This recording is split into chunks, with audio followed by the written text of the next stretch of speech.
नमस्कार बच्चों, आज हम कक्षा 9 के इतिहास विषय के पाठ 3 नाज़ीवाद और हिटलर का उदय इसका 5वां भाग समझ रहे हैं। और आज हम पढ़ेंगे मंदी का साल। जब मंदी का साल शुरू हुआ तो उस साल क्या हुआ कि जर्मनी की स्थिति बहुत ज़्यादा ख़राब हो गई, और जर्मनी की तो हुई, उससे पहले अन्य देशों की स्थिति भी खराब हो चुकी थी। तो उसी के बारे में हम पढ़ रहे हैं। सन 1924 से 1928 तक जर्मनी में बहुत स्थिरता रही, लेकिन जो ये स्थिरता थी वो ऐसी थी जैसे कि रेत के ढेर पर खड़ी हो, है ना। कभी भी यह स्थिरता ख़त्म हो सकती थी, है ना। तो ऐसी स्थिति थी, और जर्मन निवेश और औद्योगिक गतिविधियों में सुधार मुख्यतः अमेरिका से लिए गए अल्पकालिक कर्जों पर आश्रित थी। जैसा कि आपको पिछले भाग में बताया था, अमेरिका ने जर्मनी की मदद की थी। नए जो है नियम बनाए थे, किसके हर्जाने जो उनको भरना था, उसको जो वर्साई की संधि हुई थी उसको वापस से उन्होंने बनाया था, है ना। और हर्जाने की जो रकम थी उसको पुनः जो है निश्चित किया गया था, उसमें परिवर्तन किया था। तो अमेरिका ने इसमें पहल की थी, डॉप्स योजना याद हो आपको। तो इसी प्रकार अमेरिका ने उसको कर्ज भी दिया था, तो इसी वजह से उसकी स्थिति थोड़ी ठीक थी।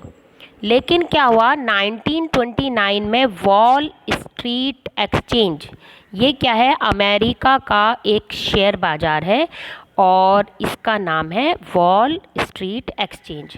तो 1929 में इसी वॉल स्ट्रीट एक्सचेंज जो था वह धराशायी हो गया। मतलब वो जो स्थिति थी, जो अमेरिका की आर्थिक स्थिति थी, उसके बलबूते पर मजबूत थी और वो ख़त्म हो गई। तो जर्मनी को मिल रही यह मदद भी रातों रात बंद हो गई। जब अमेरिका की स्थिति खराब थी तो अमेरिका जर्मनी को देने की स्थिति में नहीं रहा, है ना। तो इसीलिए आर्थिक सहायता अमेरिका जर्मनी को नहीं दे पाया, क्योंकि उसकी स्थिति ही खराब थी। और कीमतों में गिरावट की आशंका को देखते हुए लोग धड़ाधड़ अपने शेयर बेचने लगे। तो इस तरह से कीमतें जो है, उनको लगा कि उनके शेयर की कीमतें घट जाएंगी, तो वो अपने शेयर बेचने लगे। 24 अक्टूबर को केवल एक दिन, है ना, 24 अक्टूबर, ये 1929 की बात हो रही है बच्चों। तो उस दिन केवल एक ही दिन में 1.3 करोड़ शेयर बेच दिए गए। तो ये बहुत बड़ी संख्या में बेचे गए, और यह आर्थिक मंदी की शुरुआत थी। 1929 से 1932 तक के अगले 3 सालों में अमेरिका की राष्ट्रीय आय केवल आधी रह गई। जितनी उनकी राष्ट्रीय आय थी उसकी आधी हो गई। फैक्ट्रियां वहाँ की बंद हो गईं, निर्यात उनका गिरता जा रहा था, जो कि विदेशों में वे बेचते थे, उन्हें आय अर्जित होती थी, तो वो जो है नहीं हो पा रहा था और घटता जा रहा था वो। और किसानों की हालत तो बहुत ज़्यादा ख़राब हो रही थी। सट्टेबाज बाज़ार से पैसा खींचते जा रहे थे, तो सट्टेबाज जो थे वो भी बाज़ार में पैसा लगा ही नहीं रहे थे। तो इस प्रकार ऐसी स्थिति अमेरिका की हो गई थी।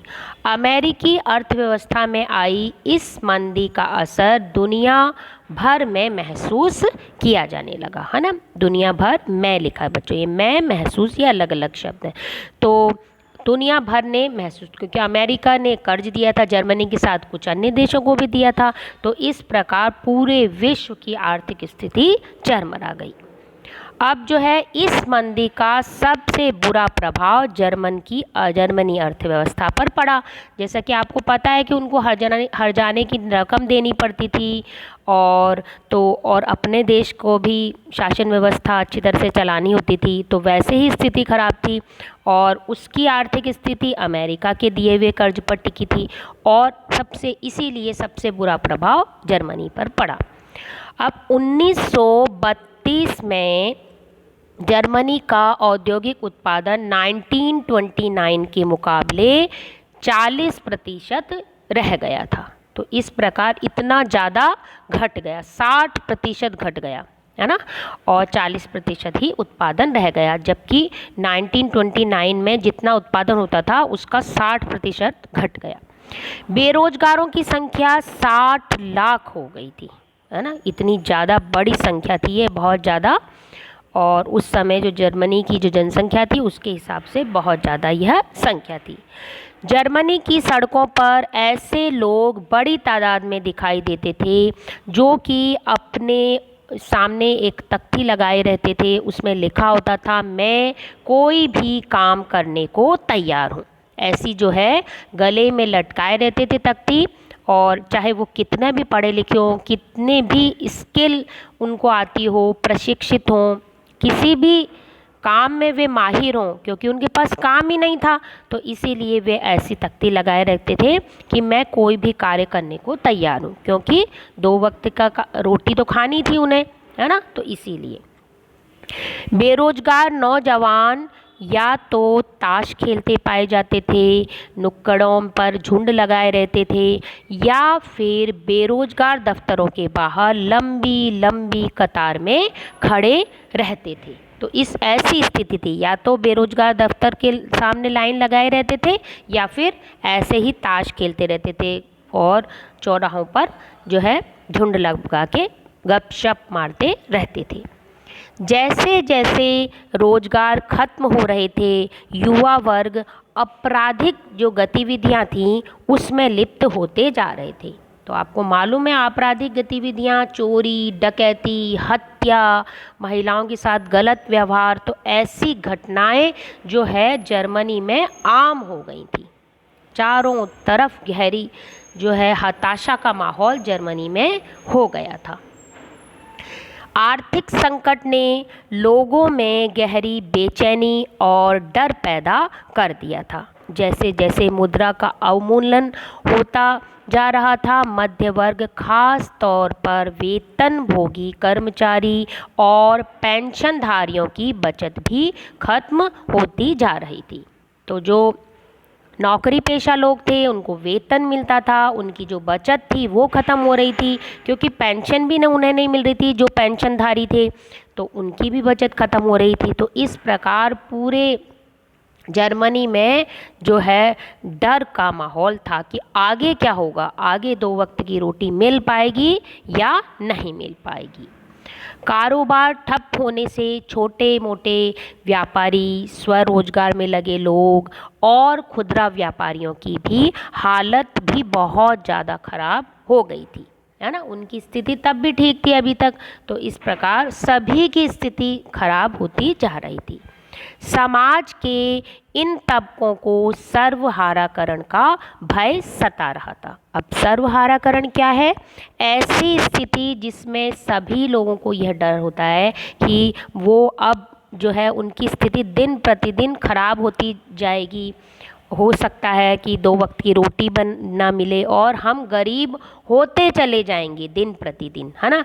और जिनको 2 वक्त की रोटी मिलती थी, जिनका परिवार का गुजारा बहुत अच्छी तरह से चलता था, वे जो है मज़दूर बन के रह जाएंगे, और मज़दूर बनने के बाद में कुछ समय बाद ऐसा आएगा कि जो मज़दूरी है वो भी ना मिले। तो ऐसी स्थिति सबको सता रही थी कि कहीं ऐसा ना हो सर्वहाराकरण हो जाए, है ना। उन्हें डर था कि अगर यही ढर्रा रहा तो वह भी एक दिन मजदूर बनकर रह जाएंगे, या तो हो सकता है कि उनके पास कोई रोजगार ही न रह जाए। तो इस प्रकार ऐसी स्थिति जर्मनी की हो गई थी। अब सिर्फ संगठित मजदूर ही थे जिनकी हिम्मत टूटी नहीं थी। संगठित जो मजदूर थे उनकी हिम्मत अभी उनमें हिम्मत थी, लेकिन बेरोजगारों की बढ़ती फौज उनकी मोल भाव क्षमता को भी चोट पहुंचा रही थी। तो इस प्रकार उनकी भी स्थिति ऐसी थी। बड़े व्यवसाय संकट में थे। किसानों का एक बहुत बड़ा वर्ग कृषि उत्पादों की कीमतों में बेहिसाब गिरावट की वजह से परेशान था। तो इस प्रकार किसान भी परेशान थे, क्योंकि उनका जो उत्पादन था उनकी जो कीमतें हैं वह घटती जा रही थी। युवाओं को अपना भविष्य अंधकार में दिखाई दे रहा था। अपने बच्चों का पेट भर पाने में असफल औरतों के दिल भी बहुत दुखी हो रहे थे।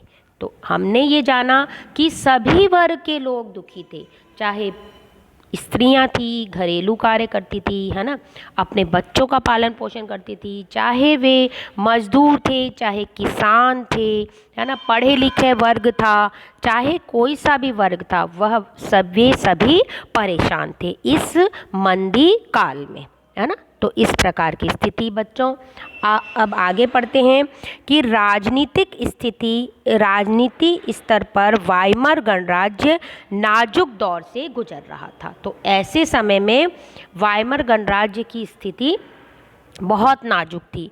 अब क्या था, इसमें कुछ कमियां थी। वाइमर गणराज्य का जो संविधान था, तो वाइमर संविधान में कुछ ऐसी कमियां थी जिनकी वजह से गणराज्य कभी भी जो है अस्थिरता और तानाशाही का शिकार बन सकता था। अब वो दो कमियां थी, कौन सी थी वही जानेंगे। इनमें से एक कमी थी आनुपातिक प्रतिनिधित्व से संबंधित जो है एक थी, और इस प्रावधान की वजह से किसी एक पार्टी को बहुमत मिलना लगभग नामुमकिन बन गया था। हर बार गठबंधन सरकार सत्ता में आ रही थी। तो इस प्रकार जब आप आगे जाके बच्चों पॉलिटिकल साइंस पढ़ोगे, तब आप आनुपातिक प्रतिनिधित्व प्रणाली के बारे में पढ़ोगे। तो इस प्रणाली के अंतर्गत ऐसा होता है कि कुछ परसेंटेज होता है, उस हिसाब से लोगों को जो है वो मत मिलते हैं, है ना। तो आनुपातिक प्रतिनिधित्व की जो प्रणाली थी, उसकी वजह से गठबंधन सरकार ही हमेशा सत्ता में आ रही थी। पहली तो कमी थी, है ना, यह थी, क्योंकि बहुमत की सरकार होती तो कुछ स्पष्ट निर्णय लिए जाते, तो ये कमी थी। दूसरी समस्या बच्चों थी अनुच्छेद 48, है ना। वहाँ पर जो वाइमर संविधान था उसमें एक अनुच्छेद 48 था, जिसमें राष्ट्रपति को आपातकाल लागू करने, नागरिक अधिकार रद्द करने और अध्यादेशों के जरिए शासन चलाने का अधिकार दिया गया था।